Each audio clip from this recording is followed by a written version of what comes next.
வணக்கம். JJ கிச்சனில் தூதுவளை ரசம் செய்வது எப்படின்னு பார்க்கலாம். JJ கிச்சனை புதுசாக பார்க்கக்கூடியவங்க ப்ளீஸ் சப்ஸ்கிரைப் பண்ணிக்கோங்க. பெல்லை ப்ரெஸ் பண்ணி ஆளுங்கிற ஆப்ஷனை கிளிக் பண்ணிக்கோங்க. அப்பந்தான் எங்கள் வீடியோவை உடனுக்குடன் பார்க்கலாம். இந்த தூதுவளை ரசம் செய்வதற்கு தேவையான அளவு தூதுவளை எடுத்துக்கோங்க. தூதுவளையின் இலை பகுதியும் பூக்கள் பழம் எல்லாம் எடுத்துக்கோங்க. இந்த தூதுவளையில் முட்கள் இருக்கும், அதனால் கவனமாக எடுத்து க்ளீன் பண்ணி வச்சுக்கோங்க. தூதுவளை இலையின் அடிப்பகுதிகளில் பூச்சிகள் எதுவும் இல்லாதவாறு பார்த்து எடுத்துக்கோங்க. தூதுவளையின் அனைத்து பகுதிகளுமே மருத்துவ குணம் கொண்டதும், அதனால் எது கிடைத்தாலும் பயன்படுத்திக்கோங்க.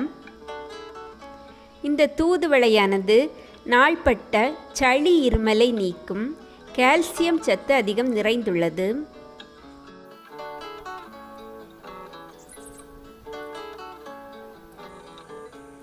ஒரு சின்ன துண்டு இஞ்சியும் நல்ல தோல் எடுத்து வச்சுக்கோங்க.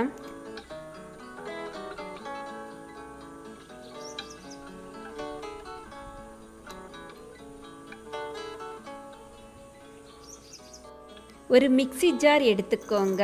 இதில் 1 டேபிள் ஸ்பூன் அளவு ஜீரகம் சேர்த்துக்கோங்க. முழு கொத்தமல்லி 1/2 டேபிள் ஸ்பூன் சேர்த்துக்கோங்க. 1/2 டேபிள் ஸ்பூன் நல்ல மிளகு சேர்த்துக்கோங்க. இதை இப்படி பவுடர் பண்ணி எடுத்து வச்சுக்கோங்க.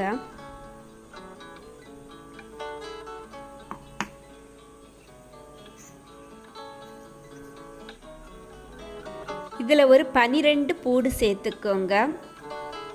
தோலோடு சேர்த்துக்கோங்க, அப்பந்தான் நல்ல மணமாக இருக்கும்.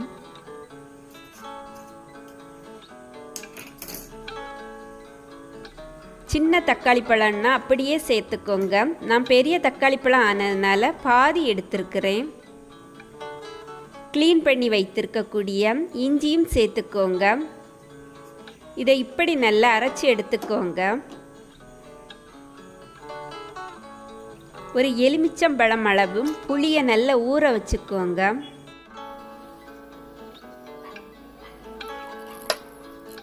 தேவையான அளவு எண்ணெய் சேர்த்துக்கோங்க. இதில் சிறிதளவு கடுகு சேர்த்துக்கோங்க.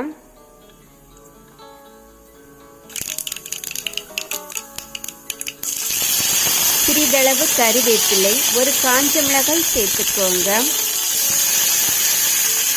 ஒரு பாதி தக்காளி பழம் நல்லா கட் பண்ணி சேர்த்துக்கோங்க. இதில் நம்ம அரைச்சி வச்சிருக்கக்கூடிய விழுதை சேர்த்துக்கோங்க.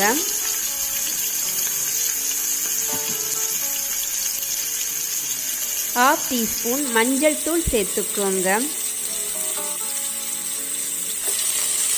இதற்கு கூட க்ளீன் பண்ணி வைத்திருக்கக்கூடிய தூதுவளையின் இலை பூ பழங்களை சேர்த்துக்கோங்க.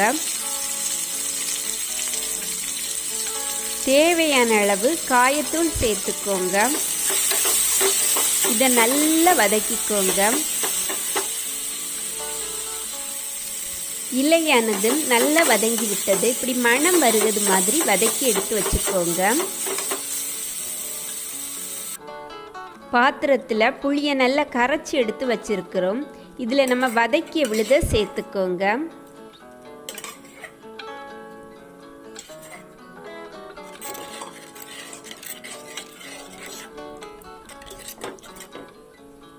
நல்லா மிக்ஸ் பண்ணி கொடுத்துக்கோங்க. இதில் தேவையான அளவு தண்ணி சேர்த்துக்கோங்க.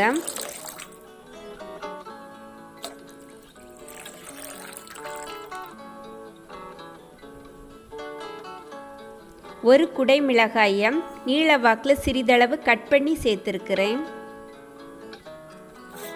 தேவையான அளவு உப்பு சேர்த்துக்கோங்க. இந்த ரசத்தில் இந்த குடைமிளகாய் சேர்த்தால் ரொம்ப மணமாக இருக்கும். கண்டிப்பாக இப்படி ட்ரை பண்ணி பாருங்கள்.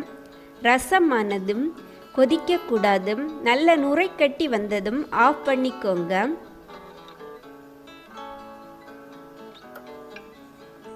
கடைசியாக இதில் 1 டீஸ்பூன் நெய் சேர்த்துக்கோங்க.